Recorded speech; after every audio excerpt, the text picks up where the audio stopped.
boa tarde a todos. O presidente desembargador Márcio, por não se sentiu bem e de modo que se ausentou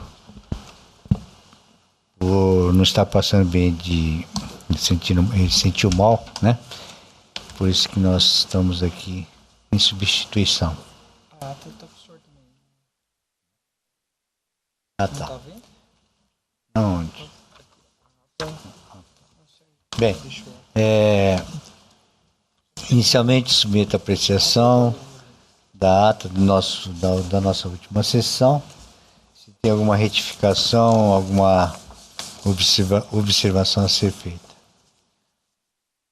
Não havendo manifestação, então dou-a por aprovada. Anuncio que continua adiado em razão do pedido de vista o processo pautado sob o número 2.1 do processo físico 47.520, assim como a retirada de pauta dos processos administrativos de número 060-1690 e 060-0985.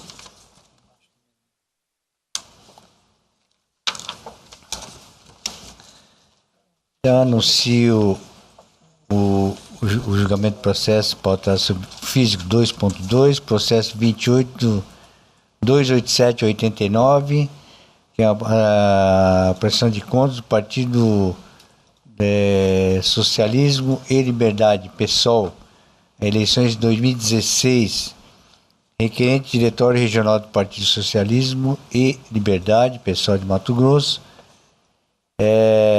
de minha relatoria.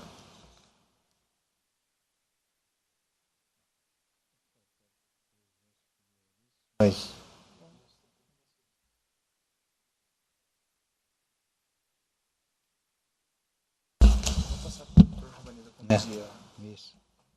Tá.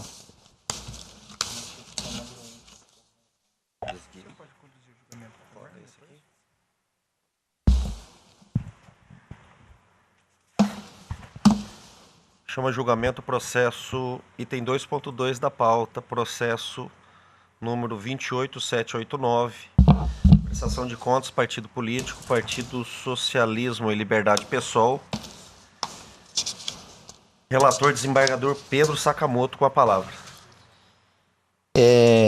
Trata-se de prestação de contas apresentada pelo Diretório Regional do Partido Socialismo e Liberdade, PSOL, referente aos recursos arrecadados e as despesas efetuadas por ocasião das eleições de 2016.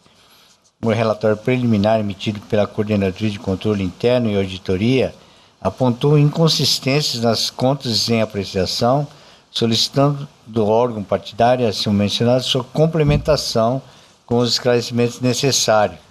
Devidamente intimada, a agremiação partidária em alusão, por meio de seu representante legal, manifestou-se às folhas, ocasião em que prestou esclarecimentos, juntou novos documentos e retificou a sua contabilidade de campanha para, ao final, requerer a aprovação das contas. Na sequência, a CCIA emitiu parecer técnico conclusivo, opinando pela desaprovação das contas, pelo fato de subsistirem vícios que comprometeriam a regularidade da contabilidade subexame, inviabilizando o efetivo controle dessa justiça especializada. As folhas 225 determinam nova intimação do requerente para que se pronunciasse acerca de irregularidade registrada no parecer conclusivo, sobre a qual ainda não lhe havia sido dada oportunidade específica de manifestação, tendo o órgão partidário apresentados os esclarecimentos jungidos às folhas 231 a 235. Instada a se manifestar, o Procurador Regional destacou as irregularidades detectadas pelo órgão técnico e sugeriu a desaprovação das contas auditadas. É o relatório. Ouça se adota a Procuradoria. Senhor presidente, outros julgadores, ratifico o parecer nos autos. Sentido parecer, palavra com o eminente relator. Como foi relatado, o órgão estadual do Partido Socialismo e Liberdade apresentou contas relativas aos recursos arrecadados e às despesas efetuadas durante o processo eleitoral de 2016. De início, verifique que as contas de campanha do partido político foram apresentadas tempestivamente. Na sequência, os autos foram encaminhados para a unidade técnica desse tribunal, que, ao analisar as contas apresentadas, expediu o relatório de diligências, encontrando disso as folhas 50 e 58, por meio do qual assinalou diversas inconsistências contábeis e solicitou esclarecimento do órgão partidário.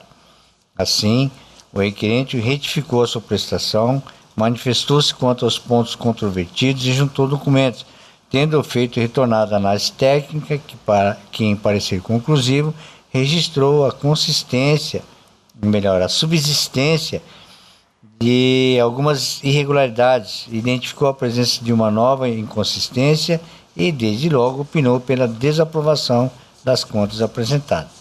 Acerca dessa nova irregularidade, o diretório regional manifestou-se as folhas, tendo nessa oportunidade requerido a prorrogação do prazo por 30 dias, tendo esse relator deferido parcialmente o pedido, concedendo mais 72 horas para a manifestação, as quais transcorreram em autos, certidão de folhas 240.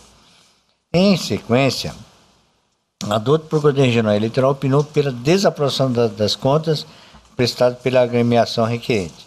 Passo, desse modo, ao exame individualizado de cada uma das inconsistências enumeradas pela unidade técnica e corroboradas pelo parquê eleitoral.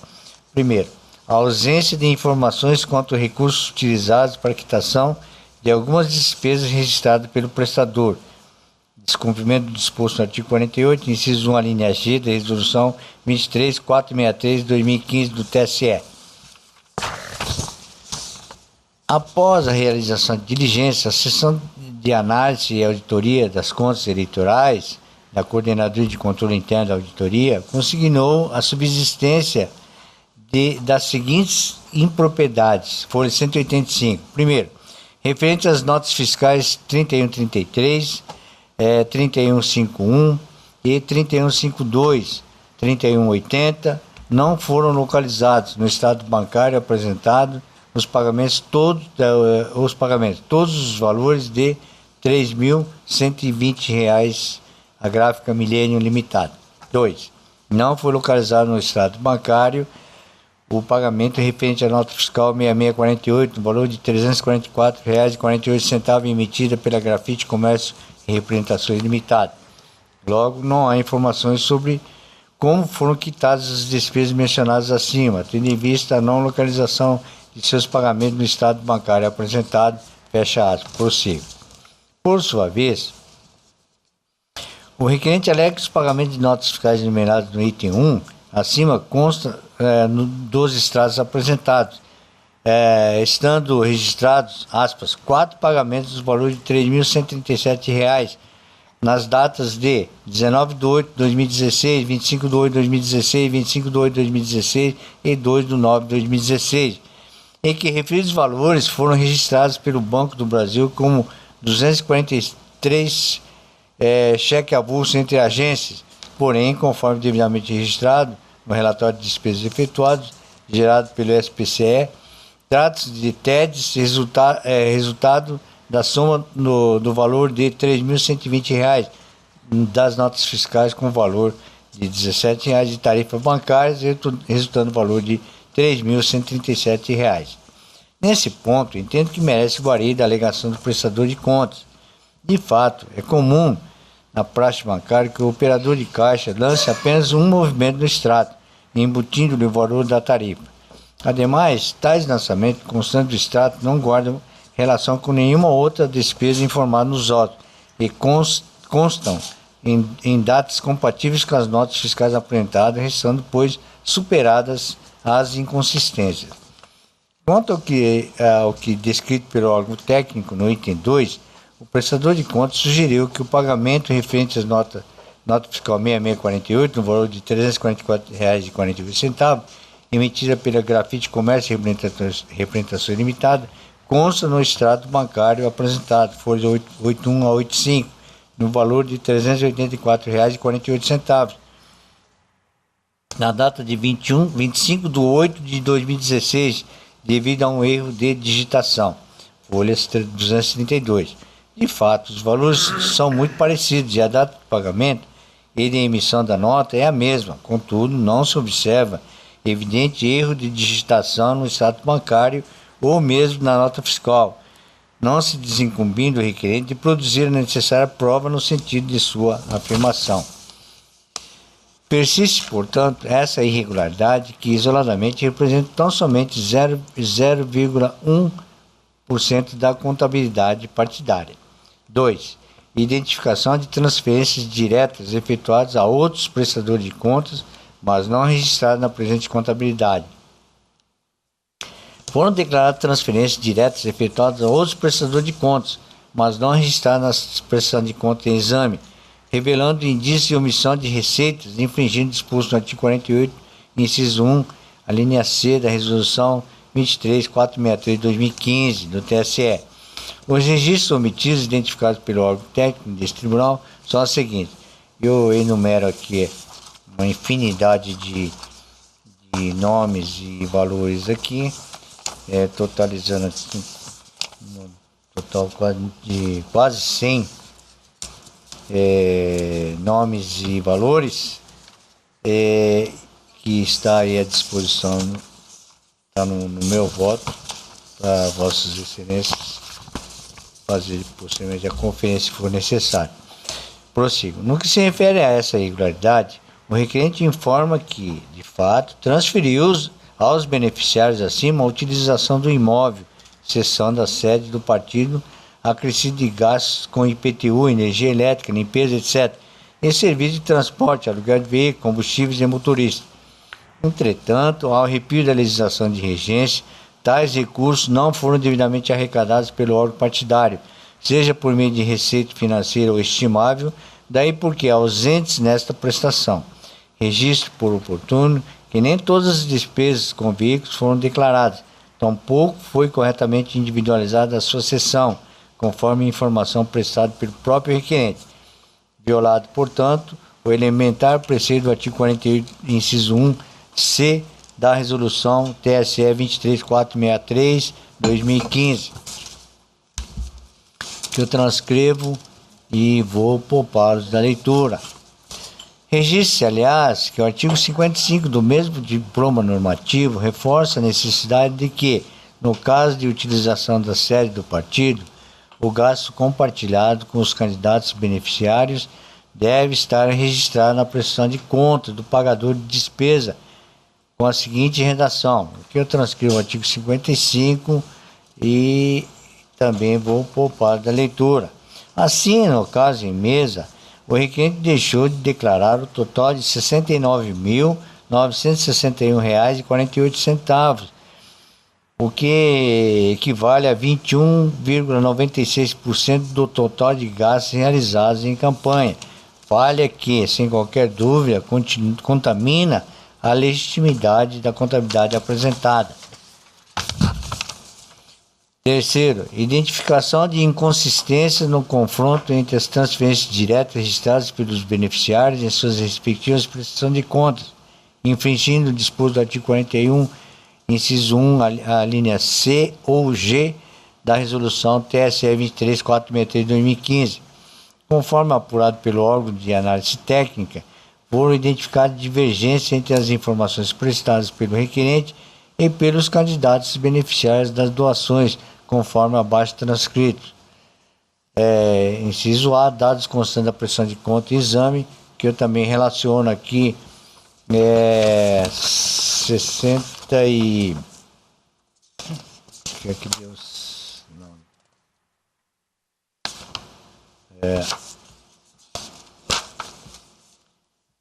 65 casos aqui de nomes e valores aqui relacionados no meu voto. Prossigo. Como se observa, trata-se de 65 doações de recursos estimáveis em dinheiro realizados pelo órgão partidário requerente em benefício de seus candidatos naquele pleito.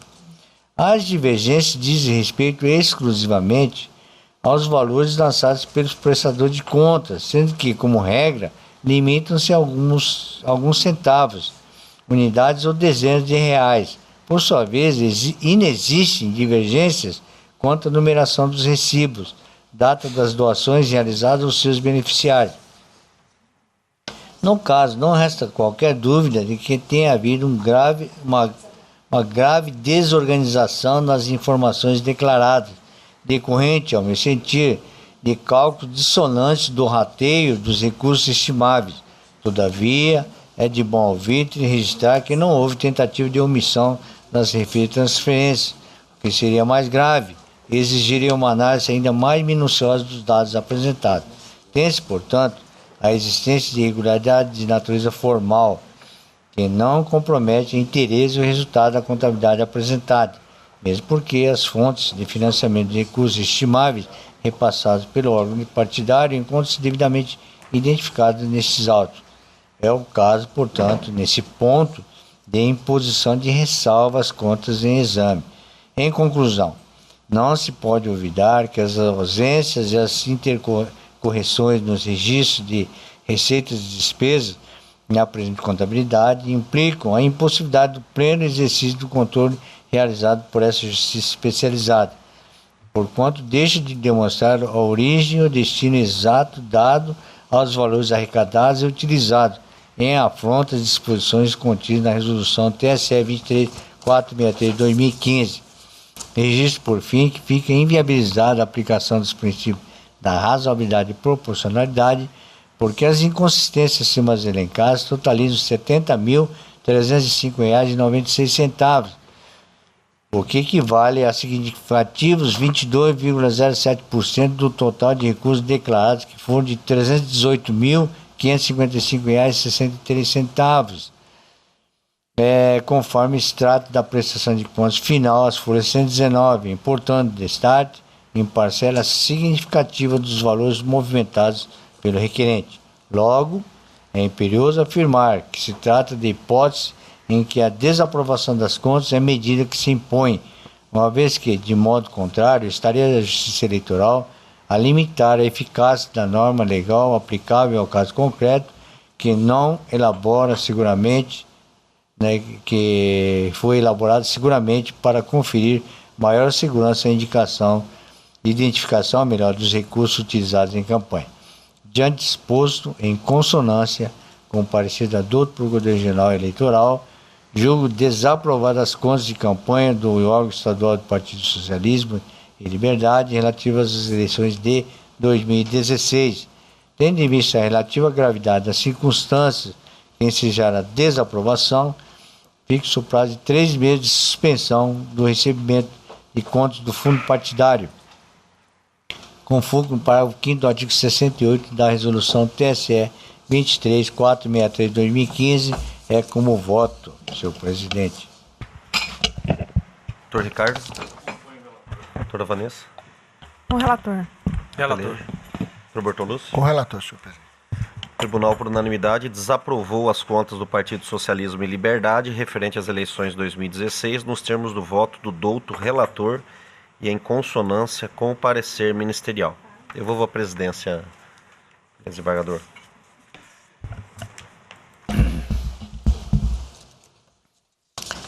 Anuncio, então, o julgamento do processo judicial eletrônico. Pautado sobre 1.1, PJE 0600311, dígito 97, 2018. Mandado de segurança, propaganda política, internet, impetrante Facebook Serviços Online do Brasil Limitada e impetrado Jackson Francisco Coleto Coutinho, de relatoria do Dr. Luiz Aparecido Bortolucci Júnior, que está com a palavra. Senhor presidente, eminentes pares, digna Procuradora Regional Eleitoral, servidores desta casa, cuida-se de mandado de segurança com pedido de liminar impetrado por Facebook Serviços Online do Brasil Limitada em razão do ato praticado pelo ministro juiz auxiliar do TRE de Mato Grosso, Dr. Jackson Francisco Coleta Coutinho, que, deferindo pedido liminar, determinou que o impetrante seja compelido a fornecer à Procuradoria Regional Eleitoral, no prazo de 5 dias, informações requisitadas pelo Ministério Público sobre a contratação de serviço de impulsionamento de postagens, quais postagens e valores, independentemente de ordem judicial, e em especial quando guardarem conotação eleitoral, fixando ainda multa de R$ 5.000 por cada negativa de fornecimento. Alega o impetrante, em síntese, que a autoridade coatora afirmou aludidas determinações após a concessão de medida liminar requerida nos autos da ação cautelar de produção antecipada de provas, feito número 0600-245-20, interposta pela Procuradoria Regional Eleitoral em face do impetrante, quando então o Ministério Público havia requerido ao juiz que determinasse o fornecimento de informações sobre a contratação de serviço de impulsionamento de postagens, quais postagens e valores, em favor de qualquer um dos 13 indivíduos relacionados à exordial no período de 1º de maio até 10 de julho, data da propositura da ação. Relata o impetrante que, após deferida a medida liminar e efetivada a sua citação, o Ministério Público emendou a inicial, requerendo a extensão da ordem anteriormente deferida para que o fornecimento de dados perdurasse até o término do período eleitoral, além de reforçar o pleito para que o fornecimento se desse independentemente de ordem judicial. Argumenta que a quebra da privacidade dos usuários pode ocorrer, contudo, depende de prévia ordem judicial, de modo que, ao dispensar a atuação prévia do Poder Judiciário, a decisão violou o direito líquido e certo do impetrante, configurando-se a decisão teratológica, pois flagrantemente contrária à lei e à jurisprudência. Sustenta que o ato coator violou os artigos 34 e 35 da Resolução TSE 23.551/2017, que dispõe da necessidade da prévia ordem judicial para o fornecimento dos dados cadastrais pessoais e de outras informações disponíveis pelos provedores de aplicação na internet.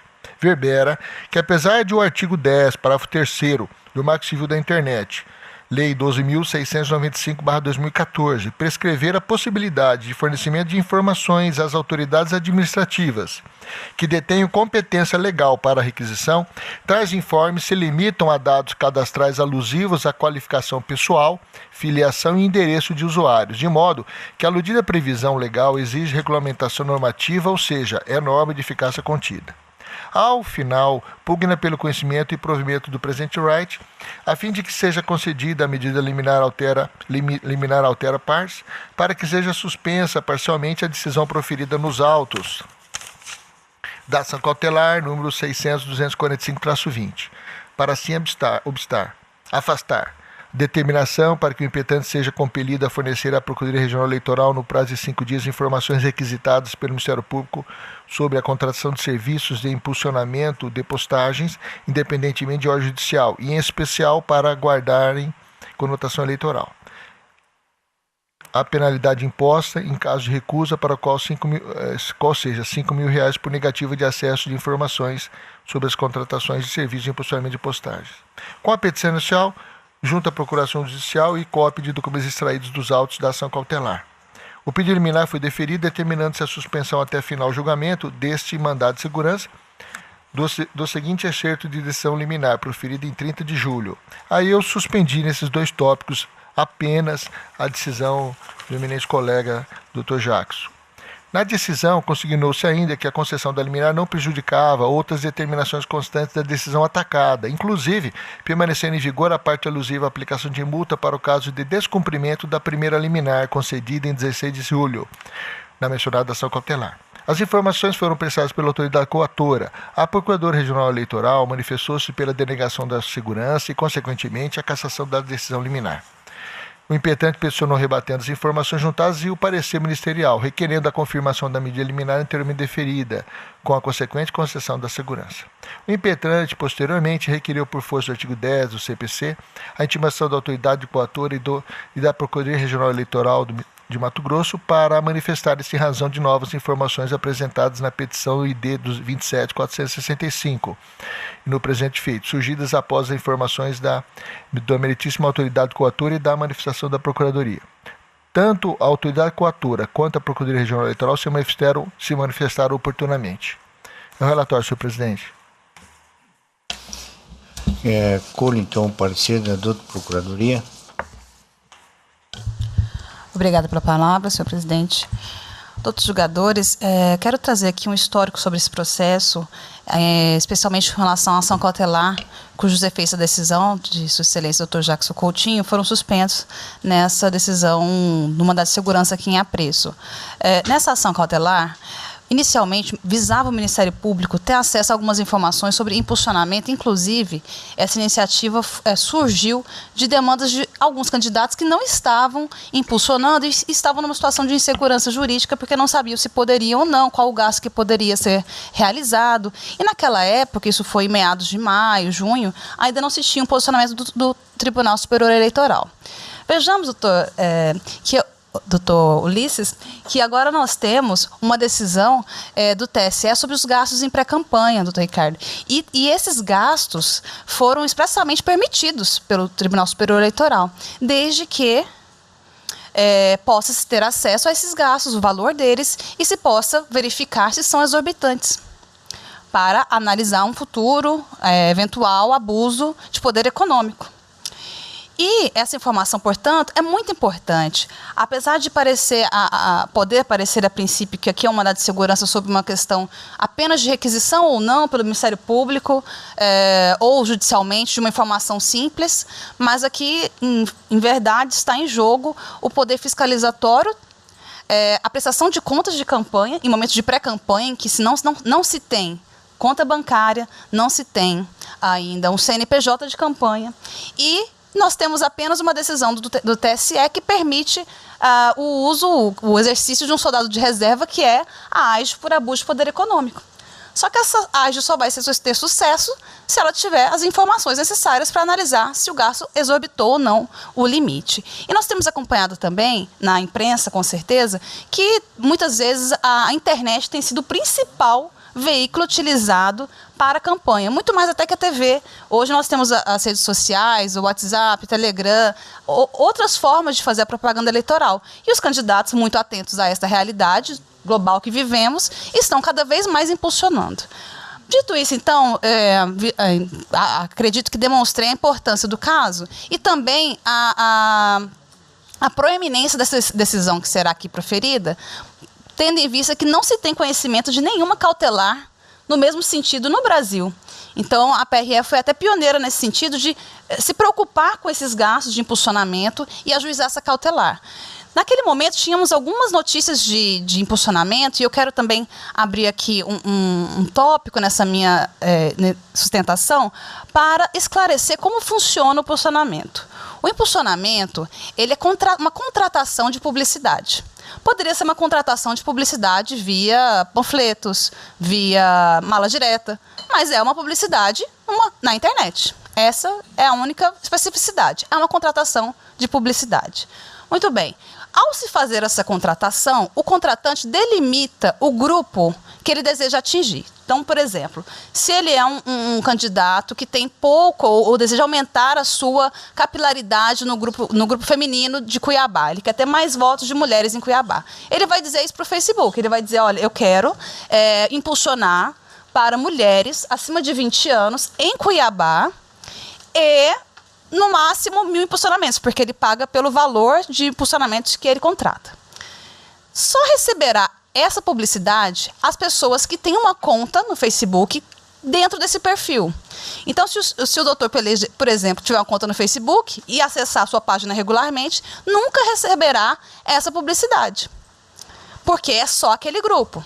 Se ele tiver contratado para um grupo de homens, eu, Cristina, nunca receberei essa publicidade. Então, há uma dificuldade na fiscalização. Porque não é apenas uma questão do Ministério Público, em gabinete, abrir o perfil do candidato e verificar quantos impulsionamentos ele fez e verificar, realmente, ele está impulsionando muito, pode ser que ele esteja exorbitando do poder econômico. Não é só isso. Porque o Ministério Público possivelmente nunca receberá todos os impulsionamentos e não terá dimensão do todo. Então, esse soldado de reserva que o TSE nos colocou, né, nos possibilitou, que é a AIGE por abuso de poder econômico, é um soldado de reserva que ficará desarmado sem essa fiscalização que em verdade fica muito prejudicada, porque não se tem como, não tem um local em que se possa saber todos os impulsionamentos de cada pré-candidato. Essa é uma complexidade.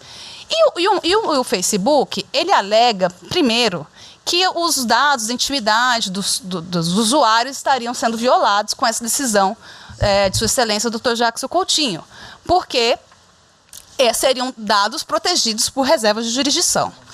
No entanto, o artigo, e é isso que está aqui projetado para os senhores, se Vossas Excelências desejarem apenas verificar aqui comigo a expressa redação do artigo 34 da resolução do TSE 23551, a expressa redação diz que o provedor é responsável pela guarda,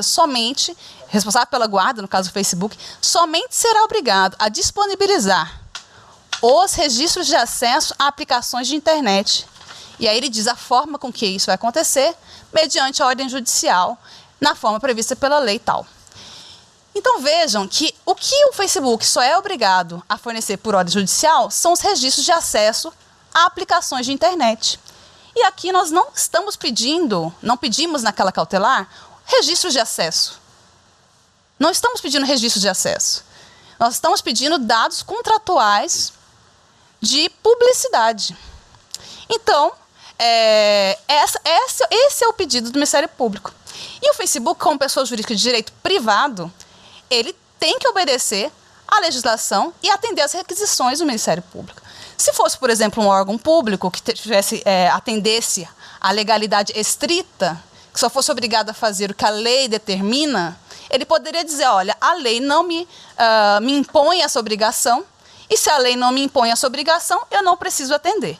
Não, o Facebook é uma pessoa jurídica de direito privado, é uma empresa que tem que atender requisição, como qualquer empresa que presta serviço em campanha de publicidade, que seja. Se fosse uma gráfica, por exemplo, haveria nenhuma dúvida de que a gráfica deveria fornecer essas informações para fiscalização de gastos em pré-campanha.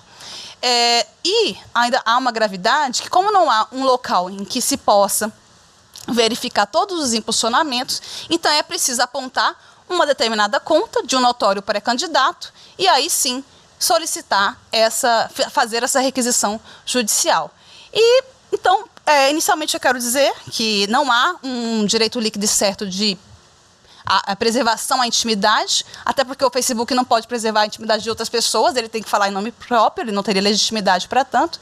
E falando em nome próprio, o que ele está defendendo apenas é que ele não é obrigado a fornecer essas informações, não é o que diz a resolução e também não é o que diz o Marco Civil da Internet, que é o próximo slide, o artigo 10. Por favor, puderem passar? Não é também o que diz o Marco Civil da Internet. E nós destacamos que os registros de conexão e de acesso a aplicações de internet, e que são esses mencionados no caput, né, somente por ordem judicial. Igualmente, então, o artigo 34 e o artigo 10, tanto da resolução quanto da lei, se complementam e falam exatamente a mesma coisa.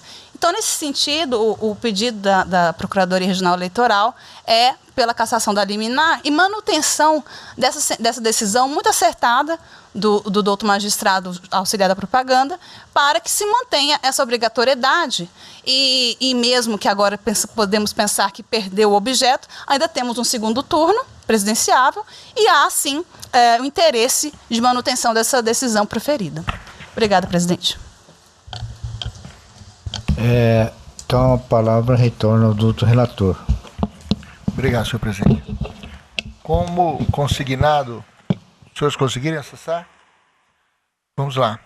Como consignado o relatório, trata-se de mandado de segurança impetrado por Facebook contra a decisão judicial proferida pelo emitido juiz auxiliar do TRE, Dr. Jacques Francisco Coleta Coutinho, que determinou ao impetrante fornecer à Procuradoria Regional Eleitoral, no prazo de 5 dias, informações requisitadas pelo Ministério Público sobre a contratação de serviços de impulsionamento de postagens, quais postagens e valores, independentemente de ordem judicial, e, em especial, quando guardarem conotação eleitoral, com imposição de multa de R$5.000 por negativo de acesso de informações sobre a contratação do serviço de impulsionamento de postagens e valores. O impetrante almeja a concessão da segurança para que seja cassada parcialmente a decisão proferida nos autos da ação cautelar 0600-245-20, na parte acima consignada. A controvérsia cinge-se em torno da possibilidade do Ministério Público Federal requisitar diretamente ao impetrante e Facebook informações sobre a contratação de serviço de impulsionamento de postagens, quais postagens e valores, em período posterior a 1 de maio de 2018, executados em favor dos pré-candidatos à eleição majoritária, governador e senador, relacionados à petição inicial. Pois bem, consoante frisado na decisão que concedeu a liminar, não há dúvida quanto à possibilidade de o Ministério Público requisitar informações e documentos a entidades privadas, que é o artigo 8º, inciso 4º da Lei Complementar 75/93. Contudo, esse poder requisitório tem limites, dentre outros, na própria legislação vigente e na inviolabilidade da intimidade e privacidade das pessoas. Tanto é assim que o legislador, ao tratar, dentre outros, do poder requisitório do Ministério Público, assim dispôs: nenhuma autoridade poderá opor ao Ministério Público sob qualquer pretexto, aí eu negrito, a exceção desse sigilo, sem prejuízo da subsistência do caráter sigiloso da informação do registro, do dado e do documento que lhe seja fornecido. O próprio Tribunal Superior Eleitoral, na resolução TSE 23.551/2017, ao disciplinar a propaganda eleitoral, utilização e geração do horário gratuito e condutas ilícitas em campanha eleitoral nas eleições, prevê que qualquer disponibilização de registros de acesso a aplicações de internet deverá ser precedida de ordem judicial, in verbis. Artigo 34. Eu peço aos senhores para ler apenas a parte negritada, até partindo do premissa, todos os senhores têm total conhecimento dessa regra. O provedor responsável pela guarda somente será obrigado a disponibilizar registros de acesso a aplicações mediante ordem judicial. E o artigo 35, o representante poderá, com o propósito de formar conjunto, requerer ao juiz eleitoral que ordene ao responsável de guarda o fornecimento de dados. Justamente em face da sensibilidade dessas pretendidas informações, é necessária a ordem judicial. Existe por oportuno que a Lei 12.965/2014, Marco Civil da Internet, prevê a inviolabilidade e o sigilo do fluxo de suas comunicações pela internet, salvo por ordem judicial na forma da lei, artigo 7º, inciso 2º. Inclusive, o Marco Civil da Internet prevê, como regra geral, que a quebra de sigilo de dados em poder do provedor de aplicações da internet seja submetida ao controle jurisdicional e ao procedimento de requisição judicial. Senão, vejamos. Aí eu enfatizo no parágrafo 1º do artigo 10, o provedor responsável pela guarda somente será obrigado a disponibilizar os registros mencionados no CAPT de forma autônoma ou associados a dados pessoais ou a outras informações que possam contribuir para a identificação do usuário ou do terminal, mediante ordem judicial na forma do disposto na seção 4ª desse capítulo. Depreende-se, assim, que os provedores de aplicações de internet, em regra, são obrigados a fornecer tais dados mediante ordem judicial que aprecia o preenchimento dos requisitos legais para a quebra do sigilo.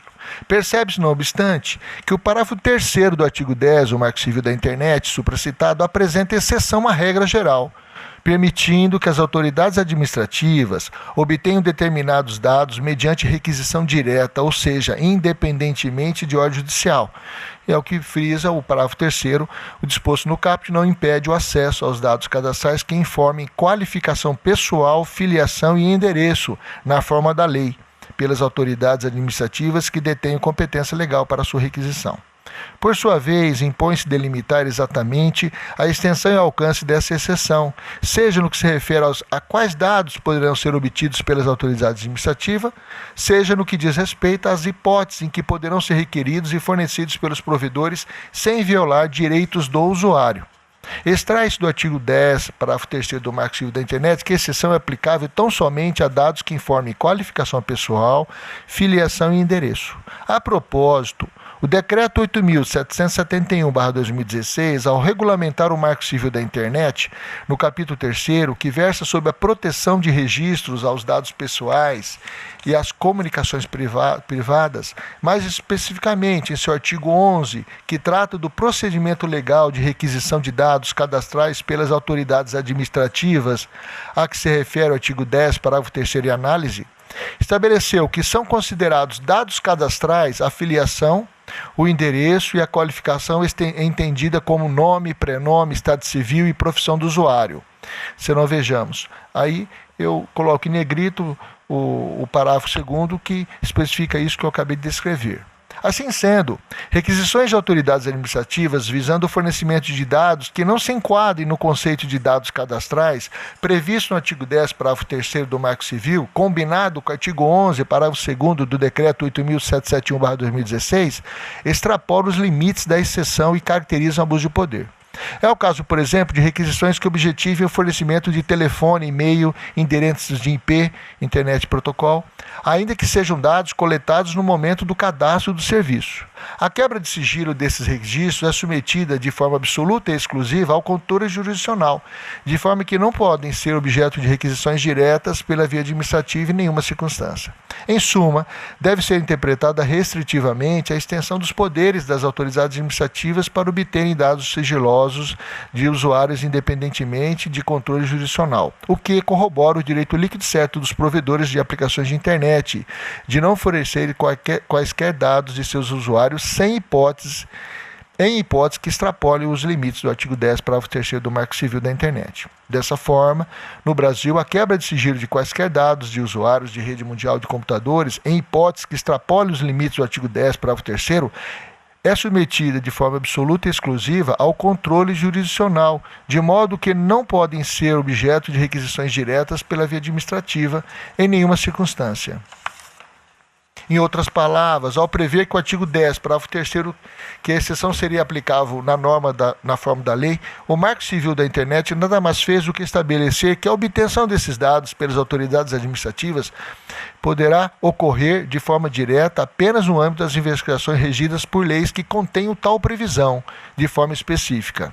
Em consonância com esse entendimento, a exceção é, atualmente, aplicável apenas no âmbito das investigações regidas pelas leis 9.613/98, que é a Lei de Lavagem de Dinheiro, e a Lei 12.850/2013, que é a Lei das Organizações Criminosas, pois essas são as únicas normas até então existentes em vigor no ordenamento jurídico brasileiro que prevêem de forma específica a autorização para requisição direta. Nesse aspecto, as autoridades administrativas possuem limitados poderes no que se refere à obtenção direta de dados sigilosos mantidos por provedores de aplicações de internet. E ao prever que esses dados somente podem ser disponibilizados mediante ordem judicial, o Marco Civil da Internet explicitou que estão protegidos pela cláusula de reserva de jurisdição, que visa conferir especial proteção aos usuários de internet, considerando o risco peculiar a que esses se sujeitam ao participarem da rede. Situação fático-jurídico, que aqui pode ser utilizada como parâmetro para a valoração da necessidade imprescindível da autorização judicial no caso em tela, diz respeito à hipótese em que o Ministério Público, por exemplo, suspeitar que determinada doação a candidato para fins de campo eleitoral fora feita acima dos limites legais. Nesse caso, nos termos do artigo 28, caput, incisos 3º e 4º e parágrafo 5º da Resolução 23.533/2017, que dispõe sobre a arrecadação e gastos de recursos dos partidos políticos e candidatos e sobre a prestação de conta nas eleições, o Ministério Público, diante de indícios de doação acima do limite, deverá solicitar à Receita Federal informações apenas quanto à compatibilidade deste com o valor doado, ou seja, tão somente a confirmação de que as doações feitas pela pessoa física ou jurídica à campanha eleitoral obedecem ou não aos limites estabelecidos na lei. E em caso positivo, em caso de resposta positiva, então ajuizará a representação por descumprimento dos artigos 23 ou 81 da Lei 9.504/97, com pedido de quebra de sigilo fiscal do doador. O parágrafo 5º da Resolução 23.533/2017 é taxativo ao prever que a Receita Federal, na resposta à requisição feita diretamente pelo Ministério Público, se limitará a fornecer a identificação nominal, seguida do respectivo número de inscrição do CPF, município e unidade fiscal, federativo fiscal do domicílio do doador, resguardar o sigilo dos rendimentos da pessoa física e do possível excesso apurado, ou seja, apenas esclarecerá genericamente se o valor da doação obedece ou não aos limites estabelecidos na lei. Procedimento esse que compatibiliza a atuação do parquê com a máxima efetiva do direito à privacidade. Eis a redação do artigo 28, caput 3º e 5º e 4º e parágrafo 5º da resolução. Aí eu transcrevo a resolução, considerando aqui que, apurando indício de excesso, né, o Ministério Público poderá representar com vista à aplicação das penalidades. E no parágrafo 4 diz: poderá solicitar à autoridade judicial competente a quebra do sigilo do doador, se for o caso do beneficiado. E o parágrafo 5º fala assim: a comunicação a que se refere ao inciso 3º do parágrafo 4º se restringe à identificação nominal, seguida do respectivo número do CPF, os dados pessoais e da unidade fiscal, resguardado o sigilo dos rendimentos da pessoa física e do possível acesso apurado. Entendimento, inclusive, nesse sentido, foi consolidado no Tribunal Superior Eleitoral, segundo se extrai da ementa do agravo regimental em recurso especial, número 134/74/2013, em que figurou como relator o ministro Henrique Neves da Silva. Peço permissão a todos para ler apenas alguns tópicos que deixei negritado. No tópico 2 da ementa, diz assim: o Ministério Público pode requisitar informações da Receita Federal, restritas à confirmação de que o valor das doações feitas por pessoas físicas ou jurídicas extrapolem ou não o limite legal. Em caso positivo, ajuizar a representação por descumprimento do artigo 23 e 81 da Lei 9.504/97, com pedido de quebra de sigilo fiscal do doador. Aí continua a ementa. Dada a importância da compreensão da ratio iuris aplicada àquele tema, a corroboração do entendimento aqui exarado, no sentido da imprescindibilidade da ordem judicial para acesso às informações sobre a contratação de serviço de impulsionamento de postagem, quais postagens e valores, no caso em tela, peço vênia para transcrever o voto condutor do julgado supramencionado.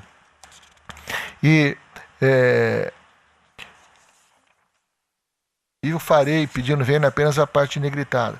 Assim, diz o ministro, a jurisprudência consolidou no sentido de que não competir ao Ministério Público a requisição direta à Receita de informações fiscais de pessoas físicas ou jurídicas, com a finalidade de instruir a representação por suposta doação acima do limite. Isso é de conhecimento de todos, inclusive de aplicabilidades nessa corte. Na ocasião, o ministro Ricardo Lewandowski considerou violar o direito subjetivo de proteção à intimidade e a quebra de sigilo fiscal decorrente da declaração de imposto de renda sem a devida ordem judicial. E mais adiante diz: o Ministério Público, esse tribunal reconhece a faculdade do Ministério Público, diante de indícios de doação acima, solicitar à Receita informações quanto à compatibilidade desse com o valor doado, a fim de aferir a extrapolação ou não do limite. Diante dessa informação, deve requerer o juízo eleitoral competente à quebra do sigilo. Eu sigo apresentando outros julgados, que peço permissão a todos para transpor sem lê-lo. E já na página 15, enfim, o parágrafo 5º da resolução 23.533 não obriga o fornecimento de cadastro, mas de informações cadastrais referentes à identificação nominal, número de inscrição, CPF, município e unidade fiscal, federativa fiscal do domicílio do doador, de onde se interpreta que a Receita Federal, em resposta à requisição direta do Ministério Público, se limitará a informar se o valor da doação obedece ou não aos limites estabelecidos. À vista dessas considerações, impõe-se aplicar ao presente caso o princípio da hermenêutica, ubi idem ratio ibis legis dispositio. Mais precisamente, onde existe a mesma razão fundamental, prevalece a mesma regra de direito, elucidando-se que, assim como o parágrafo 5º da Resolução 23.533, a rigor, separou a informação própria da vida privada, que consta dos cadastros com seus elementos característicos, rendimento do doador, valores exatos das eventuais doações e possível acesso apurado, da informação sobre nome, número de inscrição CPF, unidade fiscal e domicílio, e se as doações foram feitas pela pessoa jurídica ou física à campanha eleitoral, se obedece ou não aos limites estabelecidos na lei, exigindo-se comando judicial para estar provedor e sites externas, a fornecerem quaisquer dados de seus usuários em hipótese que extrapole os limites do artigo 10 do Marco Civil, é coerente que também esteja condicionada a reserva de jurisdição a obtenção de informações sobre a contratação de serviço de impulsionamento de postagem, quais postagens e valores em favor dos pré-candidatos às eleições majoritárias, no caso governador e senador, relacionando a inicial, sob pena dessa prova ser reputada ilegítima e ilegal. Com efeito, falando-se em coerência, é imperioso ressaltar a importância do princípio da razoabilidade no presente caso, pelo qual se exige a coerência do sistema e dos vetores que orientam determinado sistema jurídico, de modo que a desobediência a esses macula de ilegalidade o ato praticado, quer em sede administrativa, quer legislativa ou jurisdicional. Essa é a lição, inclusive, da colega magistrada Oriana Pique. em sua obra Critérios de Intelecção e Aplicação do Direito. Peço permisso aos senhores para transpor adiante. Além do mais, em se tratando especificamente da matéria de propaganda eleitoral, como já afirmado acima, em face aos artigos 34 e 35 da Resolução TSE 23.551, a interpretação a ser dada, em consonância com os fundamentos exarados nessa decisão, é a de que a requisição de informações relativas ao impulsionamento pelo provedor de conteúdos de caráter eleitoral, quais postagens de valores, deve obrigatoriamente se submeter previamente ao crivo judicial eleitoral. A solicitação deve ser específica nos termos do artigo supramencionado para fins justamente de precaução à violação de eventuais informações sensíveis, ou seja, é imprescindível que haja o controle judicial de tais requisições, de forma casuística, a fim de se resguardar o que as solicitações sejam feitas em relação às informações de conteúdo de caráter exclusivamente eleitoral. Especialmente em relação ao uso do poder requisitório em matéria civil eleitoral, oportuno esclarecimento feito pelo promotor de justiça Rodrigues Lopes Ilho, em sua obra Verbo Jurídico Direito Eleitoral, em seu livro Direito Eleitoral, que confirma a existência de um vazio normativo no que diz respeito à regulamentação do exercício da atividade investigatória e ministerial na esfera civil eleitoral, circunstância que torna mais complexa o exercício dessa atribuição constitucional, diante da inexistência de procedimento legal definindo e delimitando o exercício dessa atividade.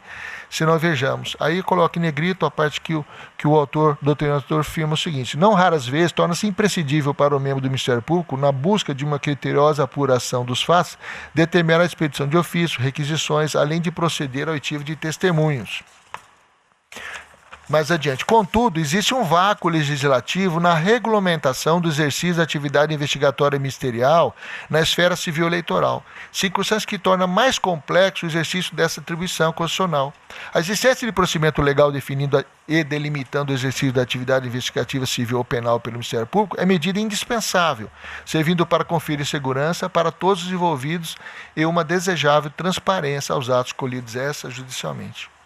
Nesse contexto, não cabe à Justiça Eleitoral impor aos prestadores de serviço de impulsionamento de conteúdo de natureza eleitoral o dever de prestar aludidas informações, no caso, quais postagens de valores alusivos à contratação de tais serviços por candidatos, requisitadas diretamente pelo Ministério Público Eleitoral, ou seja, independente de ordem judicial, sob pena de usurpar a competência legislativa para tanto, via essa exclusivamente adequada para suprir o vazio normativo. Além do exposto, oportuno consignar que o fato do artigo 26, inciso 15º da Lei Federal 9.504/97 e artigo 37, inciso 2º da Resolução TSE 23.533, reputarem como gastos eleitorais os custos com impulsionamento de conteúdos contratados diretamente com o provedor da aplicação da internet para fins eleitorais, não significa que o Ministério Público poderá requisitar diretamente tais informações. Não há dúvida de que, por se tratar de gastos eleitorais, as despesas com o impulsionamento de conteúdos contratados diretamente com o provedor da aplicação de internet para fins eleitorais, por exemplo, se sujeitarão ao procedimento legal das ações de prestação de contas, no bojo da qual os juízes eleitorais, os tribunais regionais eleitorais e o colégio do Tribunal Regional Eleitoral, Superior Tribunal Eleitoral exercem, respectivamente, a fiscalização das despesas de campanha eleitoral. No que tange ao tema prestação de contas, como se denota no artigo 59 caput da Resolução 23.533 do TSE, a atuação do Ministério Público em sede de prestação de contas eleitorais ocorre a posteriori, quando lhe será oportunizada a possibilidade de requerer diligência, impugnar, se não vejamos. Aí o artigo 59, eu menciono sobre essa atuação a posteriori, não é? E continua adiante. Depreende-se, portanto, que o controle acerca da regularidade ou não das contas eleitorais é feito em juízo, com acompanhamento do Ministério Público Eleitoral, de modo que somente havendo indício de irregularidade na prestação de contas é que a Justiça Eleitoral pode requisitar diretamente ou por delegação informações adicionais, bem como determinar diligências específicas para a complementação dos dados ou para o saneamento das falhas, com a perfeita identificação dos documentos ou elementos que devem ser apresentados. Neste ouro, eu consigo no artigo 72 dessa resolução, que vou poupar os senhores da leitura, visto que é de conhecimento de todos. No mais, diante do tema, cerne da presente recurso, o que eu fiz, senhores? Eu peguei vários pareceres do Ministério Público atuando nesta corte na eleição geral de 2014 e fiz uma coletânea de todos e constatei o seguinte: analisando pareceres exarados pela Procuradoria Regional Eleitoral em Mato Grosso nas eleições de 2014, verificou-se que, nas hipóteses em que se entendeu necessária a apresentação de documentação que, em tese, estaria em poder de candidatos, o Ministério Público Eleitoral, para melhor elucidação das contas auditadas, em vez de requisitar diretamente ao prestador de contas, postulou à Justiça Eleitoral a notificação daqueles para apresentar a documentação pretendida, e em querendo que apresentasse os esclarecimentos que entendessem necessários para a exata compreensão dos gastos e receitas na oportunidade questionados. Nesse sentido, foram os pareceres exarados pela Procuradoria Regional que eu identifico alguns a seguir aqui com a numeração do respectivo processo. Oportuno transcrever o trecho padrão utilizado pela Procuradoria Regional Eleitoral nesses casos. E peço vênia para a leitura. Esse, diz o digno Procurador Regional Eleitoral à época, esse é o quadro. Para a melhor elucidação das contas auditadas, torna-se imprescindível que o requerente seja notificado para que, no prazo máximo de 72 horas, apresente a documentação logo abaixo especificada, bem como, querendo, forneça os documentos e esclarecimentos que entender necessários para a exata compreensão dos gastos e receitas aqui questionados e sua relação com documentos. E mais adiante, a Procuradoria se mantém nesse posicionamento. No caso de indeferimento dos pedidos de diligência formulados, o Ministério Público manifesta desde logo pela desaprovação das contas auditadas em razão das irregularidades apontadas. Percebe-se que, nessa hipótese, sequer o Judiciário Eleitoral está obrigado a deferir automaticamente o pedido de notificação do candidato para tais providências, ficando sujeito ao seu crivo decidir a pertinência ou não, isto é, se a diligência está determinada ou não, podendo inclusive indeferi-la, se for o caso, conforme reconhecimento pelo próprio Ministério Público Federal na parte dispositiva do trecho supramencionado. É porque nessas mesmas peças do digno procurador, mais adiante ele fala: no caso de indeferimento dos pedidos de diligência formuladas, o Ministério Público manifesta desde logo pela desaprovação das contas. O mesmo raciocínio, com muito uma razão, foi adotado naquelas hipóteses em que o Procuradoria Regional Eleitoral entendeu necessária a requisição aos órgãos, empresas, etc., de documentos relativos a operações financeiras comerciais.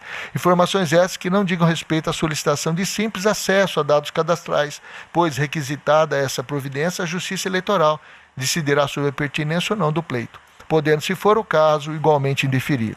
Aí eu transcrevo a parte da peça do digno procurador e peço permissão apenas para ler a parte negritada, que é o seguinte termo: por derradeiro, requer que seja requisitada a SEMAT que informe o endereço e a propriedade do imóvel referente à unidade consumidora número tal.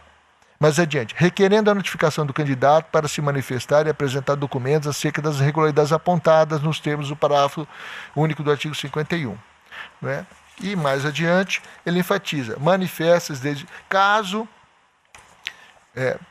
já pela desaprovação das contas, requerendo a notificação do candidato para se manifestar.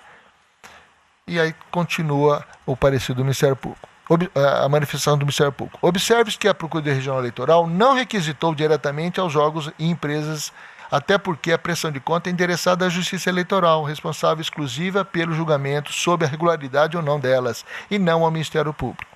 A fim de espancar qualquer dúvida sobre a imprescindibilidade da ordem judicial para que o Ministério Público Eleitoral tenha acesso às postagens e valores alusivos à contratação por candidatos de serviço de impulsionamento de conteúdos de natureza eleitoral, imperioso transcrever trecho do parecer exarado pela própria Procuradoria Regional Eleitoral de Mato Grosso, na prestação de contas TRE 1023-78/2014, no bojo do qual, após afirmar que determinado candidato dispunha de site pessoal e de perfil oficial da rede social Facebook, e que tinha sido por ele utilizado durante a campanha eleitoral, em vez de ter requisitado diretamente a aludida informação, logicamente por não se referir a simples dados cadastrais, afirmou ao Tribunal Regional Eleitoral que era necessário ser esclarecido quem arcou e com as despesas relacionadas à manutenção de tais sites e quais os seus valores. Se não, vejamos, aí tem o pedido.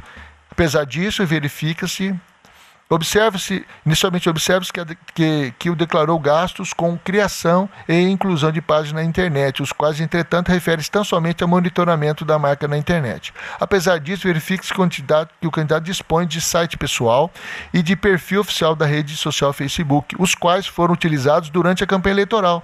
Assim, faz-se necessário, e eu negrito aqui para enfatizar, que seja esclarecido quem arcou e qual o valor das despesas relacionadas à manutenção de tais sites. E aí o Ministério Público se manifesta pela desaprovação das contas. Por derradeiro, oportuna análise do argumento apresentado pelo digno magistrado, prolator da decisão, alvo da presente right, que, ao final de suas informações, assim se expressa. Ademais, abre aspas, ademais, somente por amor ao debate, hei de colacionar que o poder fiscalizatório de gastos é inerente ao próprio pleito eleitoral. Tanto o próprio Tribunal Superior Eleitoral, tanto que o próprio Tribunal Superior Eleitoral flexibiliza a quebra do sigilo através de convênio, assim foi com o Tribunal de Contas da União, para que sejam feitos as pesquisas e o cruzamento de informações nas bases de dados do governo, beneficiários do Bolsa Família, Cadastro Geral de Empregados e Desempregados, entre outros, com a Receita Federal, Polícia Federal, Ministério Público e Conselho de Controle das Atividades Financeiras, para se constatar se havia irregularidade nas contas prestadas. Convém ao digno magistrado, não há como aplicar a situação supra ao presente caso, para possibilitar o poder requisitório do parquê perante o impetrante, pois o fato de entidades firmarem convênios para troca de informações não as autoriza a disponibilizar o acesso a informações resguardadas constitucionalmente por sigilo, que somente poderão vir à tona após prévia autorização judicial. Tanto que a autoridade coatora sequer respaldou referida assertiva com a eventual decisão proferida pela Justiça Eleitoral que o corroborasse. Ante o exposto, senhores, com fulcro no fundamento supramencionados, conceda a segurança, confirmando a liminar para cassar parcialmente a decisão no que se refere ao seu item D, proferido nos autos da ação cautelar 0600-245-2018.6.11, identificador 19.534, que dispensou prévia ordem judicial para acesso pela Procuradoria Regional Eleitoral às informações sobre a contratação de serviço de impulsionamento de postagens, no caso, quais postagens de valores, afastando-se, na hipótese aqui reputada, a incidência de multa em caso de negativa, pelo impetrante do cumprimento da requisição direta de referidas informações por parte do Ministério Público, sob pena de violação aos artigos 7º, inciso 2º, artigo 10, parágrafo 1º e 3º, 22, parágrafo único do Marco Civil da Internet e 34 e 35 da Resolução TSE número 23.551/2017. Pedindo vênia aos nobres colegas, à douta procuradora, talvez pelo excessivo voto, mas que entendi necessário para expor meus fundamentos, como eu voto, senhor presidente. Pois não. Senhor presidente, se me permite, não uma parte, mas só um esclarecimento que julgo importante. O senhor me permite? Pois não. Sim. Foi como mencionado por diversas vezes no voto de Vossa Excelência Relator, com relação ao registro que está sendo pedido aqui. E na minha sustentação eu disse isso, mas eu gostaria só de esclarecer que o registro solicitado aqui não é um registro de conexão e não é um registro de acesso. Ou seja, o que a Procuradoria Regional Eleitoral pediu na ação cautelar foi o registro dos dados daquela pessoa. Não o registro de acesso, no dia tal ela acessou e fez tal coisa. Não. Registro de dados de contrato de publicidade pago. Então, é diferente de registro de conexão ou registro de acesso. E apenas obter dictum, a questão de 2014, a forma de atuação do procurador anterior, não é aqui a matéria tratada, mas, de todo modo, só um destaque aqui, que a prestação de contas já é um processo judicial.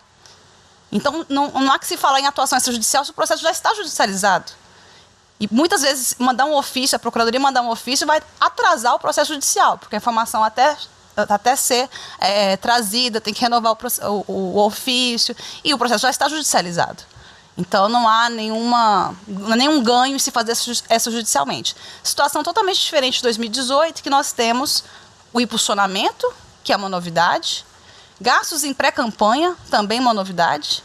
E essa forma do dark post, que é chamado, que são esses posts que a gente não sabe se a pessoa fez ou não. Só o grupo contratado é que recebe. Então, há uma dificuldade na fiscalização também, que também não existia em 2014. Então, a situação de fiscalização bastante distinta da que aqui é reportada. Obrigada, Excelência.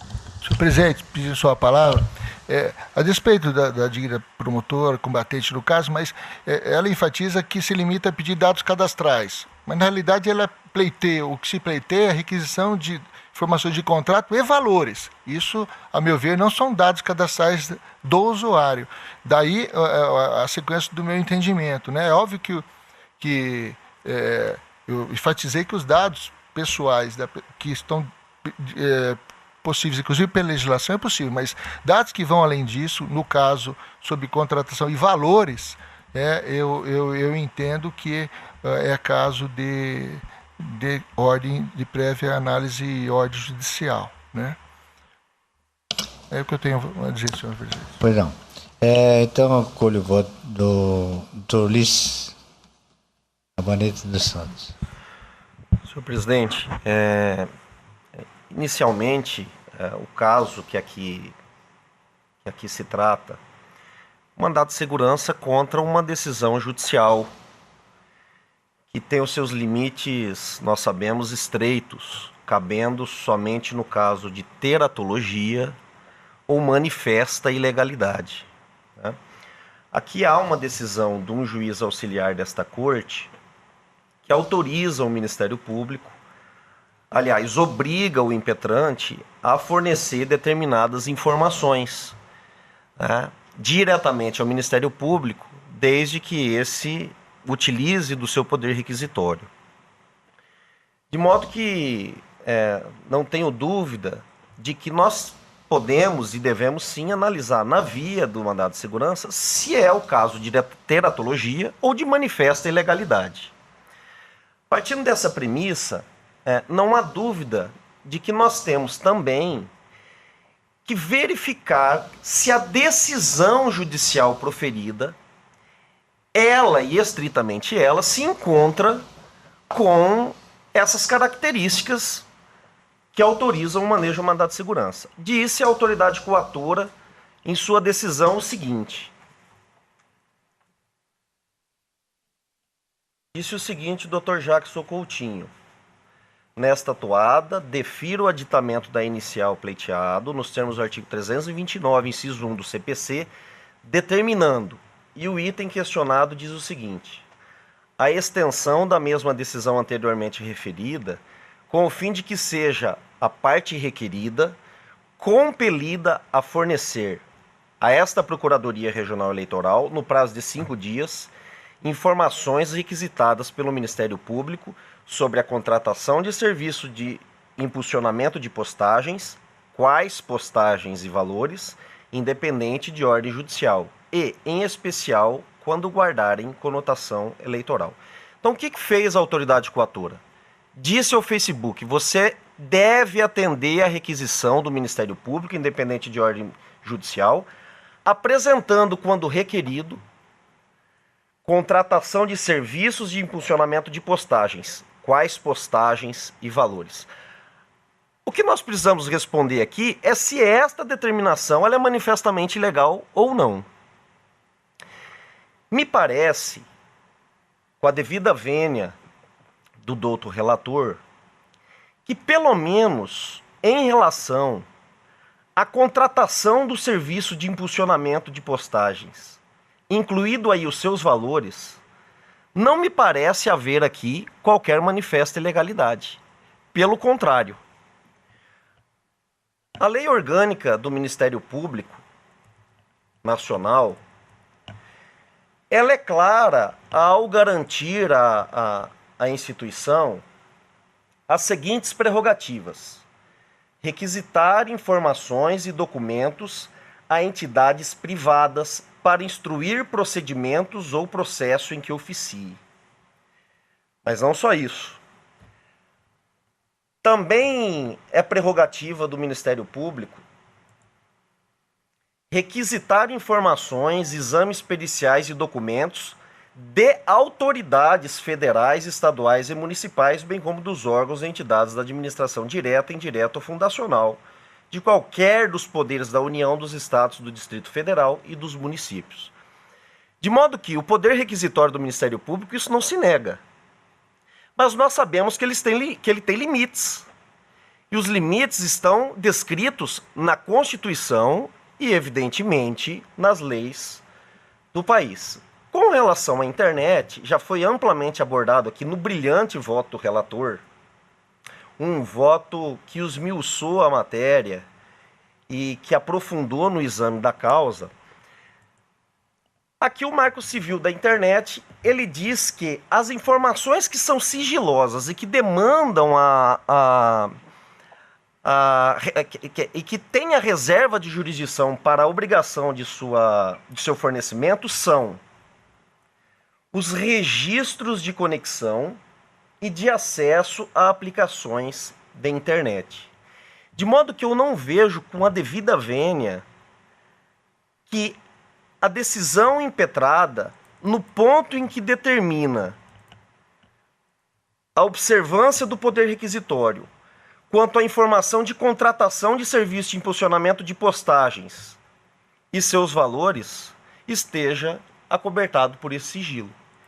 Até porque, se há uma contratação de um particular ao Facebook, ele se obriga à legislação nacional e, inclusive, a emitir o documento fiscal. O Facebook é obrigado a emitir o documento fiscal dessa contratação, aonde ali vai constar os valores desta contratação, inclusive para o recolhimento dos impostos. De modo que o Ministério Público requisitando a informação de quem contratou e o valor do impulsionamento, especialmente no período eleitoral, essa informação, a meu juízo, ela não se enquadra nas limitações previstas na Constituição e na lei e que demandam reserva de jurisdição. Posto que aqui, claramente, pelo menos quanto a esses pontos, não se está a falar em registro das conexões, os acessos das aplicações, de onde se acessou, qual o IP, com quem a pessoa se relacionou. Não é isso que se trata. E faço um paralelo que me parece pontualmente e de maneira feliz trazido pela procuradora quando diz: se o Ministério Público pode requisitar, por exemplo, se houve em determinada gráfica a contratação de um serviço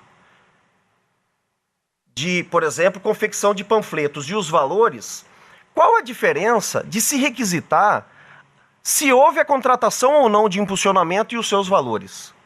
Com essas informações, o Ministério Público terá, dependendo da resposta, indício para vir à Justiça Eleitoral e pleitear, eventualmente, informações aí sim sigilosas.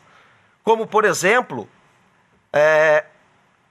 para quem esse impulsionamento foi direcionado, qual o conteúdo desses impulsionamentos, o que aí sim me parece estar acobertado pelo sigilo. De modo que, senhor presidente, o voto do outro relator, que louvo e com a profundidade de sempre, ele me parece absolutamente correto e absolutamente aplicável às situações em que se pleiteia a requisição dessas informações que constam na lei como reserva de jurisdição, o que não me parece ser o caso. Contudo, senhor presidente, eu entendo, com a devida vênia da autoridade coatora, que, com relação a quais postagens, quando ele determina que o Ministério Público, que o Facebook apresente quais postagens, eu acredito que aqui há uma manifesta ilegalidade. Porque o conteúdo das postagens, eles devem ser resguardados sigilo. Porque pessoas que utilizam essa plataforma podem estar impulsionando num grupo absolutamente reservado informações e postagens que para elas é íntimo e que pode ter diversas situações como essa. Sabemos que o Ministério Público, o objetivo da requisição, especialmente aqui na Justiça Eleitoral, é instruir procedimentos preparatórios, né, ou investigações relacionadas às eleições. Mas é possível também que nessas requisições se faça com relação a pessoas que, participantes ou não do processo eleitoral, estejam compartilhando e até mesmo impulsionando informações íntimas. Então, com relação a quais postagens, eu entendo que aqui sim, data vênia da autoridade coatora, houve uma manifesta ilegalidade. Haja vista que se o Ministério Público requisita e vem a informação quanto aos impulsionamentos e os valores, o que não me parece, como eu disse, data vênia, ser informações sigilosas. E tendo isso, ele vem ao judiciário, aqui sim poderá, né, alcançar uma decisão judicial, a depender do caso concreto e do crivo do relator, com relação aos demais dados, postagens, registros de conexões, enfim. De modo que, senhor presidente, louvando o voto do outro relator, eu vou acompanhá-lo apenas parcialmente, para o fim de desobrigar, conceder parcialmente a segurança, para o fim de desobrigar o impetrante de apresentar informações requisitadas pelo Ministério Público, independente de ordem judicial, apenas com relação a quais postagens foram feitas, mantendo-se, por consequência, a decisão impetrada com relação às determinações remanescentes. É como voto, senhor presidente. Doutor Ricardo.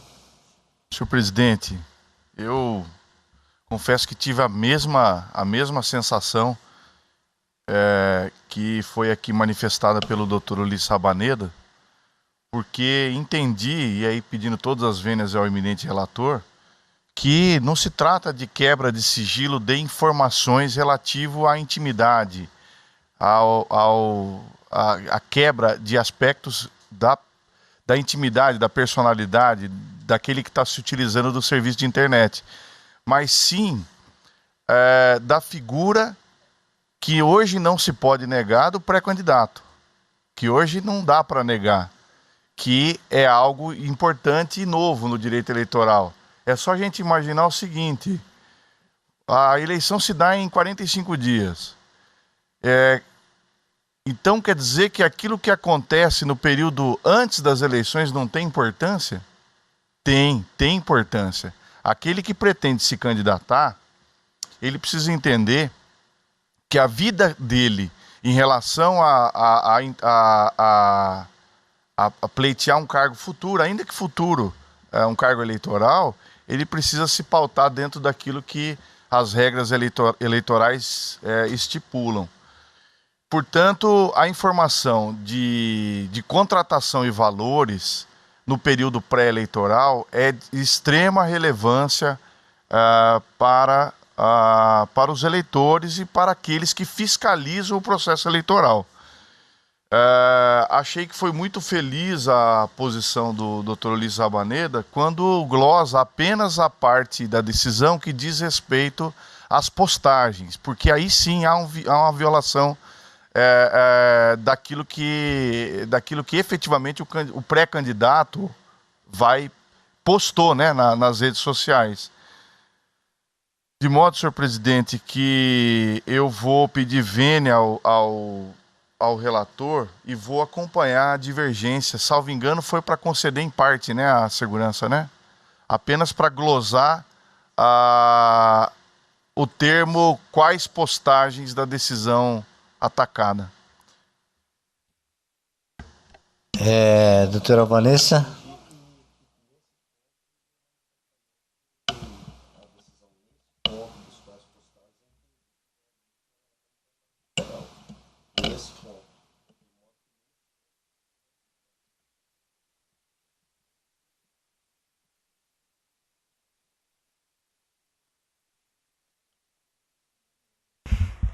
Então, senhor presidente, primeiramente eu gostaria de louvar o voto minucioso do doutor relator, que analisou a questão profundamente, inclusive identificando o vácuo de regulamentação que tem essas questões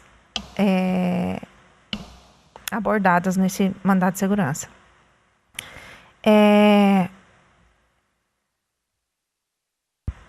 A questão que primeiramente me chamou a atenção é acerca do cabimento.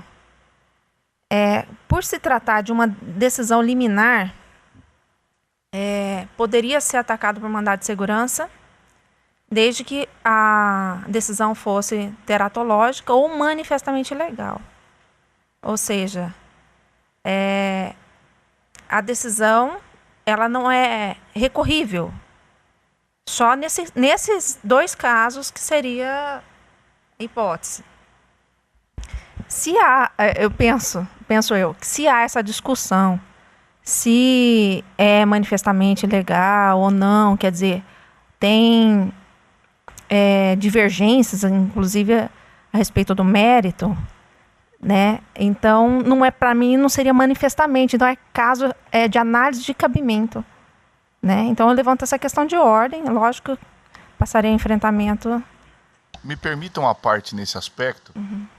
Eu estava tendente a não conhecer, mas achei que a pontuação feita pelo Dr. Ulisses, ele espancaria essa dúvida, ou seja, porque realmente Então, porque daí seria abordar o mérito, né? Se a gente entra, se a gente visualiza que a questão não é manifestamente legal, aí você entra na seara do mérito, né? Que nesse aspecto ela é manifestamente legal. Viu, Tá. senhor presidente, me permita, eu também entendo nesse sentido, porque se a abordagem são duas situações, uma delas é reconhecida manifestamente legal, não macula o mandado de segurança por inteiro. Então, o caso seria de análise de mérito, a meu ver também. Até porque é curioso, né? Você, para você chegar à conclusão se o mandado de segurança é cabível ou não, você tem que analisar o mérito. Porque você chegar à conclusão se a decisão é teratológica ou manifestamente ilegal, você deve fazer um exame de fundo. Então você acaba fazendo um exame de mérito para, inclusive, analisar o próprio cabimento. Né? Então, até quando eu comecei o meu voto, eu também me pautei exatamente como com as preocupações da doutora Vanessa, preocupações que com certeza também teve o relator, né? Ele entendeu que a decisão era manifestamente ilegal numa extensão maior, né? Mas pela minha compreensão com relação a esse ponto, ela realmente me parece manifestamente ilegal, então, inclusive, por isso, né, eu implicitamente, evidentemente, né, votei pelo cabimento, até porque eu estava concedendo ela parcialmente, né? Só uma dúvida, doutora Vanessa. Esse processo não foi julgado mérito pelo... Não houve recurso? Que também seria uma outra hipótese, né? Não tem conhecimento se houve recurso. Se me permitiu, eu tive esse cuidado também de olhar aqui pelo sistema. O que o Dr. Jackson fez? Como esse pedido foi feito dentro do procedimento de produção antecipada de provas, esta decisão que ele proferiu, após todas as informações elas aportarem no processo, ele ao final ele simplesmente deu uma decisão no seguinte, se não me engano é homologatória. Tendo em vista já foi tudo produzido, né, arquivos. Então essa decisão ela está em vigor por ela própria.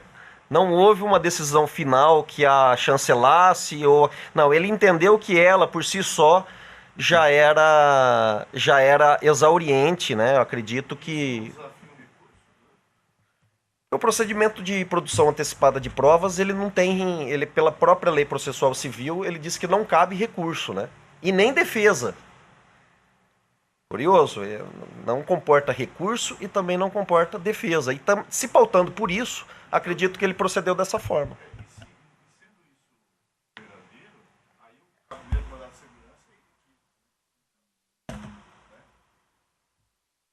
Então, assim, estou vencida na questão de ordem, né? Bom, então a questão de ordem... Cabimento.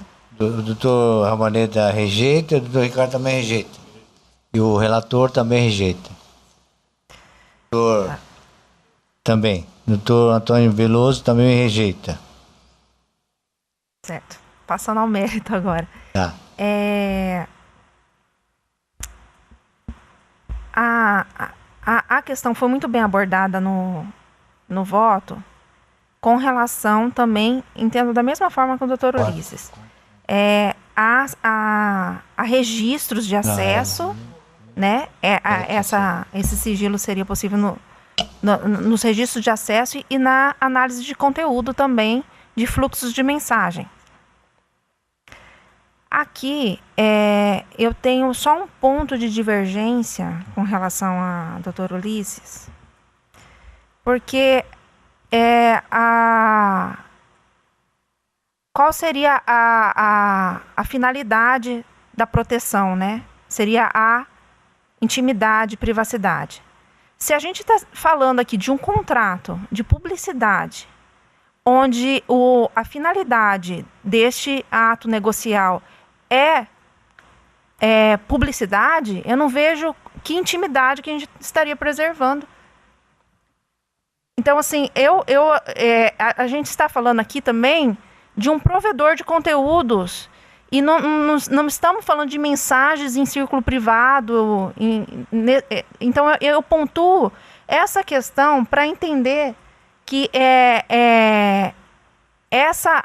esse pedido, essa requisição de informações, de postagens, nessa natureza do Facebook, que é provedor de conteúdos, da forma como é feita em contratos de publicidade, não se tem essa outra questão, que seria a preservação da intimidade, da privacidade. Então, isso, quanto ao conteúdo das postagens. Me permite só uma parte. É possível, dentro desta plataforma, você restringir um número muito limitado de pessoas. Então, o que me preocupa, por exemplo, eu vou utilizar um exemplo, poderia usar qualquer outro exemplo, né? Mas é possível que nesta plataforma, por exemplo, alguém impulsione um conteúdo por exemplo, de natureza sexual, destinado a pessoas específicas, e que ele não deseja que isso seja dado ampla divulgação, a não ser para essas pessoas, que pode ser 5, 10, 15, 20, 25 ou até mais, mas que isso não se tornasse público, esse conteúdo. Então, a despeito disso atingir um determinado grupo de pessoas, acho que isso não desnatura a despeito de alcançar um número maior de pessoas, não desnatura o seu conteúdo íntimo. Como, por exemplo, eu mandar alguma coisa num grupo reservado, que contenha, só a título de exemplo também, um grupo de WhatsApp, 150 pessoas. Eu posso mandar ali informações, posso mandar postagens, fotos, enfim, né? E que eu tenha intimidade com relação àquilo, mas eu excepcionei com relação àquele grupo de pessoas. Uhum. Mas para mim isso daí seria fluxo de mensagens. Você está destinando a um número limitado de pessoas identificadas por você e passando para essas pessoas. Fluxo de mensagens, estaria sim preservado pela intimidade. Agora, aqui está se falando de postagens num provedor de conteúdos, onde você contrata genericamente. Eu quero pessoas assim, assim, assim, assado. Que você nem sabe quem são. Se me permite, inclusive, doutor Ulisses, também, só um esclarecimento de fato, novamente, a forma de contratação, como é feito. Se escolhe a quantidade, mas não as pessoas. Então é diferente de um grupo de WhatsApp da família, em que você sabe quem são as pessoas do grupo. Exato. Quando contrata no Facebook, você pode contratar 100 pessoas, mas você não sabe quais são as 100 pessoas que vão receber aquele conteúdo. Então, de fato, não há intimidade a ser preservada. Mas veja você que nós estamos tratando aqui de uma contratação específica e possível dentro do âmbito daquela plataforma, o que não descarta essas outras hipóteses em que nós, pelo menos aparentemente, concluímos em que há, sim, a necessidade de preservação de uma intimidade. De modo que no âmbito abstrato, com relação a essas contratações e ao que nós estamos aqui, né, eu me sinto um pouco incomodado em admitir, com relação aos conteúdos, você não ter a decisão judicial. Tendo em vista que aqui, agora, nós também não temos condições de saber todas as hipóteses de contratação que são possíveis dentro dessa plataforma. E aí, com relação a isso, haveria sim a necessidade, a meu juízo, de vir ao judiciário e informar o que se quer, né, quais os indícios que levam à conclusão que se tem, né, para alcançar aquelas informações, né? Então, para concluir, então, com relação então, a essas postagens, eu entendo que não se coaduna com o princípio a ser preservado da privacidade, da intimidade, esse tipo de publicidade que é a contratação de impulsionamento. Então, para mim, quem quer ver a sua intimidade preservada, ele não vai impulsionar conteúdo. Para mim, não consigo enxergar proteção nesse sentido, tá? Que quem quer ter a sua intimidade preservada, a sua privacidade, ele vai impulsionar através de contrato de publicidade um determinado conteúdo. Então, peço vênia, entendimento divergente nesse ponto, para denegar a ordem, tá? Isso.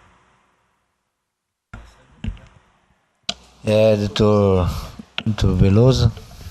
Penso que a questão já foi bem debatida. Essa questão do impulsionamento, previamente ao início das campanhas eleitorais, ela representou meio que uma cláusula em branco para que os candidatos eles pudessem exercer essa faculdade, mas sem uma delimitação, né, por parte dos órgãos de controle. Eu também ouvi atentamente, gostaria até de parabenizar o eminente colega Bortolucci, mas eu me posto no sentido contrário também. Eu não vejo no caso a necessidade, a violação da cláusula de reserva da jurisdição, porque nós estamos a tratar aqui de contrato e de valor.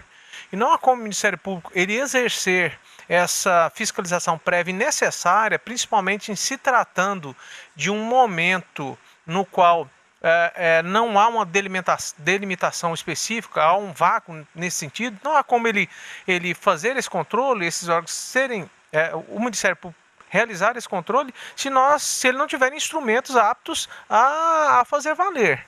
Então, eu penso que mais do que, além de não ferir os direitos da intimidade, nos exatos termos delimitados pelo eminente Ulisses Rabaneda, em relação a quais postagens, não, né, em relação ao contrato de valores, sim. Mas está em jogo a questão do interesse público, né, a própria lisura do pleito. Por isso, senhor presidente, eu acompanho o voto do primeiro vogal, o eminente Ulisses Rabaneda. Doutor Ulisses, né? Então ficou... o tribunal, por maioria, rejeitou a questão de ordem suscitada pela terceira vogal. Terceira vogal. E no mérito, por maioria, concedeu parcialmente a segurança nos termos do voto do primeiro vogal, em dissonância do parecer ministerial. Parcial. Parcialmente segurança. Presidente, o quê? parcial dissonância. Imparcial consonância também. Um pouco cheio ou um pouco... Em consonância. Presidente, eu gostaria de pedir a transcrição da sustentação. Por gentileza.